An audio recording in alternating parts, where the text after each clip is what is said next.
Hi friends, welcome back to my channel. தம்ப்நெயிலே பார்த்துருப்பீங்க, emoji டேக்காக work start பண்ணியாச்சு. நீங்களே பாருங்கள் அந்த ஒர்க் எப்படி இருக்குது அப்படின்னு. என் சேனல் ஃபஸ்ட் டைமாக பார்க்குறீங்கன்னா சப்ஸ்கிரைப் பண்ணிவிட்டு பாருங்கள். பக்கத்தில் இருக்க பெல் ஐக்கன் கிளிக் பண்ணி வச்சுக்கோங்க. அப்போ தான் வீடியோ போட நோட்டிஃபிகேஷன் வரும். நீங்களும் வீடியோ மிஸ் பண்ணாமல் பார்ப்பீங்க. வாங்க இப்போ வீடியோ கண்டினியூ பண்ணலாம்.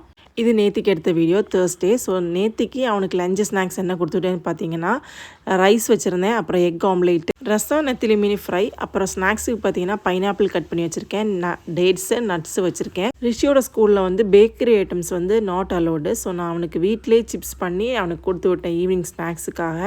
அப்புறம் வந்து ஒரு குட்டி பழமும் வச்சுருந்தேன். இன்றைக்கி இவ்வளோ தான் அவனுக்கு லஞ்ச் அண்ட் ஸ்நாக்ஸு. மத்தியானம் வந்து ரொம்ப சிம்பிளாகவே முடிச்சிட்டேன். அவனுக்கு காய் எதுவுமே வைக்கலை இன்றைக்கி. எங்கள் வீட்டில் காலையில் கண்டிப்பாக கார்ட்டூன் ஓடும். ஏன் பார்த்தீங்கன்னா, ரிஷி அப்போ தான் கொஞ்சம் சாஃப்டாக இருப்பான், இல்லைனா காலையிலே அழுதுகிட்டு இருப்பான். இப்போவும் பாருங்கள் அவனோட எக்ஸ்ப்ரெஷன் எப்படி இருக்குன்னு. ചിരിക്കും മോനെ. ഹാപ്പിയാണോ? Good boy. ഡൺ. കരയൂരെന്ന് പറ. ഇല്ല. ഇല്ല. Good morning. 1 2 3 പറ തങ്കോ. 2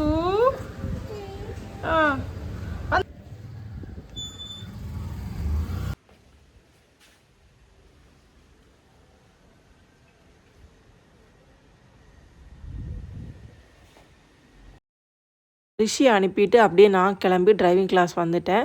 டிரைவிங் கிளாஸ் முடியறதுக்கே பார்த்திங்கன்னா ஒரு 2 o'clock கிட்ட ஆயிடுச்சு. இன்றைக்கி சரியான வெயில். இன்றைக்கி மழையே காணோம். இப்போல்லாம் அந்த வெயிலையும் வண்டியை ஓட்டிட்டு நாங்கள் வீட்டுக்கு வந்துட்டோம். இன்றைக்கி பார்த்திங்கன்னா ஆயில்ய நாள். ஸோ கோயிலில் வந்து விசேஷமாக இருக்கும், நாகராஜா கோயிலெல்லாம். ஸோ எங்கள் வீட்டுக்கு கீழே குடும்ப கோயிலே வந்து நாகர் இருக்காங்க. ஸோ ஹஸ்பண்ட் வந்து காலையிலே பால் வாங்கி கொடுத்துட்டாங்க. ஆயில்ய பூஜை இருக்கும். ஆயில்ய பூஜை முடிச்சுட்டு வந்த டைமில் பாயசம் எடுத்துகிட்டு வந்தாங்க. ஸோ இன்றைக்கி மத்தியானம் ஸ்பெஷல் பார்த்திங்கன்னா, காலையில் அவனுக்கு கொடுத்து விட்ட நெத்திலி ஃப்ரை, அப்புறம் ரைஸு, ரசம், இவ்வளோ தான் இருக்குது. வேறு எதுவுமே வந்து பண்ணல. ஸோ நான் இப்போ வந்ததுக்கப்புறம் தான் வந்து காய் வந்து பண்ண போகிறேன். நேற்றுக்கு வச்ச மீன் கொஞ்சோண்டு இருந்துச்சு. அப்புறம் வந்து நான் பீட்ரூட் வந்து மெழுக்குவரட்டி பண்ணிடலாம் அப்படின்னு பண்ணிகிட்ருக்கேன். ஏன்னா ரிஷிக்கு வந்து காய் பொரியல் பண்ணுறது இதெல்லாம் வந்து பிடிக்காது. அவனுக்கு தெரியாமல் நான் கொடுப்பேன். ஆனால் ஸ்கூலில் அவன் எடுத்து சாப்பிடுவான்னு தெரியாது. ஸோ அதனால் நான் அவனுக்கு வந்து இந்த வெஜ்ஜு ரைஸு அந்த மாதிரிலாம் பண்ணும்போது காய் ஆட் பண்ணி கொடுத்துருவேன். அவன் போனதுக்கப்புறம் என்னால் பண்ணி வச்சுட்டு போக முடியல. ஸோ அதனால் நான் டிரைவிங் கிளாஸ் போயிட்டு வந்ததுக்கப்புறம் தான் மெழுக்குவரட்டி பண்ணேன்.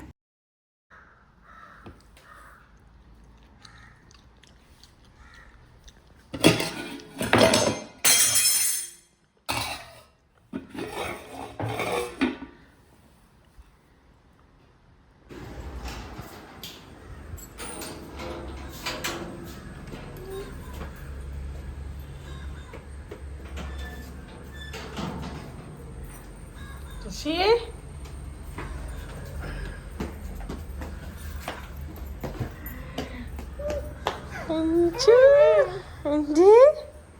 തങ്കം,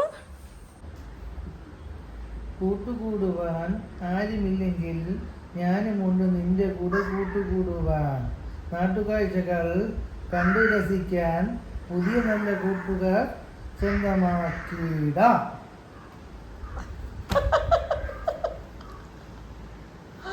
ரிஷி எവിടെ?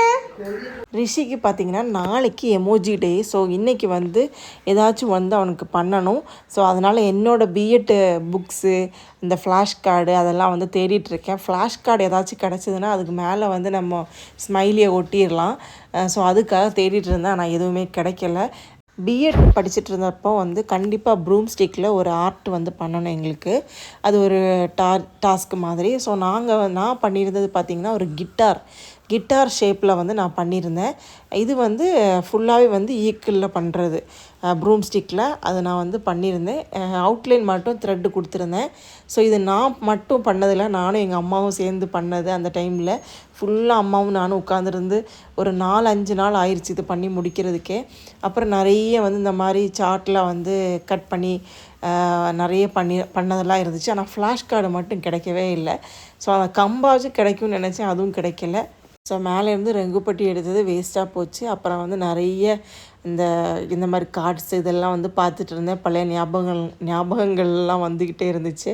அப்புறம் எங்கள் அப்பாவோட ஒரு இது கிடச்சிது, ஒரு கவர் கிடச்சிது. அந்த கவருக்குள்ளாடி பார்த்திங்கன்னா எங்கள் அப்பாவோட லைசன்ஸு. எங்கள் அப்பா வந்து கொஞ்ச நாள் வந்து ட்ரைனிங் சாராக இருந்தாங்க. நம்ம இதிலே தான் போலீஸ்லேயே தான். ஸோ அதோட புக்ஸு ரெக்கார்டு அதெல்லாம் இருந்துச்சு. அப்புறம் பார்த்திங்கன்னா கொஞ்சம் ஃபோட்டோஸும் கிடச்சிது. அந்த ஃபோட்டோஸ் பார்த்திங்கன்னா நானே ஃபஸ்ட் டைமாக தான் பார்க்குறேன். ரொம்ப நாள் ஆச்சு இந்த ஃபோட்டோ நான் பார்த்தது மாதிரி ஞாபகமே இல்லை. ஸோ கொஞ்சம் ஃபோட்டோஸ் வந்து கையில் எனக்கு கிடச்சிது. அதில் பார்த்திங்கன்னா என்னோடய குட்டியாக இருந்த டைமில் உள்ள ஃபோட்டோஸ், எங்கள் அப்பா அம்மா நான். இது வந்து ஸ்கூல் டே டைமில் வந்து எடுத்தது. அந்த 4th 5th என்னவோ படிச்சிருப்பேன்னு நினைக்கிறேன். ஸோ அந்த டைமில் எடுத்தது. ஸோ அப்படி கொஞ்சம் பழைய ஃபோட்டோஸ்லாம் கிடச்சிது. இது எங்கள் அத்தை வீட்டில் வச்சு எடுத்தது. அப்படி கொஞ்சம் நிறைய ஃபோட்டோஸ்லாம் வந்து கிடச்சிது. எல்லாமே வந்து டான்ஸ் ஃபோட்டோஸ் தான். எனக்கு எப்படின்னு பார்த்தீங்கன்னா, நான் படித்த காலங்களில் ஃபுல்லாகவே வந்து டான்ஸுக்கு தான் சேருவேன். எல்லா ஆனுவல் டேக்கும் டான்ஸுக்கு தான் சேருவேன். ஸோ அந்த ஃபோட்டோஸ் தான். எல்லா வருஷத்தோட டான்ஸ் ஃபோட்டோஸும் எனக்கு கையில் இருக்கும். മര്യാദ കുട്ടൻ, ഇങ്ങനൊരു മര്യാദ കുട്ടനെ ആരും കണ്ടു കാണില്ല. ഋഷി ഹാപ്പി? No, why? ചിരിക്കി, സ്മൈൽ പ്ലീസ്, ചിരിക്കടാ. டோ. நைட்டு டிஃபன் பார்த்திங்கன்னா இட்லி தான் பண்ணியிருந்தேன். எங்களுக்கு பெரிய இட்லி, ரிஷிக்கு வந்து மினி இட்லி. அப்புறம் வந்து பொட்டுக்கடலை போட்டு இன்றைக்கி வந்து சட்னி பண்ணியிருந்தேன். தேங்காய் இல்லாதவங்க தான் இந்த மாதிரி சட்னி பண்ணுவாங்க. எங்கள் ஊரில் தேங்காய்க்கு பஞ்சமே இல்லை. ஆனாலும் வந்து எனக்கு ஒரு ஆசை, இந்த பொட்டுக்கடலை எப்படி இருக்கும் அப்படின்னு. அப்புறம் பார்த்திங்கன்னா ஒரு தக்காளி சட்னி வச்சுருந்தேன். இப்போ எமோஜி பண்ணுற வேலையை வந்து ஸ்டார்ட் பண்ணிட்டேன்.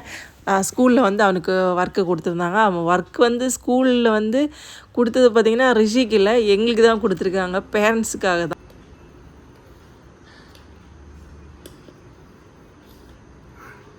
குட் பாய். ஸோ ஃபஸ்ட்டு சார்ட்லாம் வந்து ஹஸ்பண்ட் வாங்கிட்டு வந்தாங்க. என்கிட்ட ஆல்ரெடி நிறைய சார்ட்ஸ்லாம் இருக்குது. ஆனால் எல்லாமே எங்கே பேக் பண்ணி வச்சுருக்கேன் அப்படின்னு தெரியல.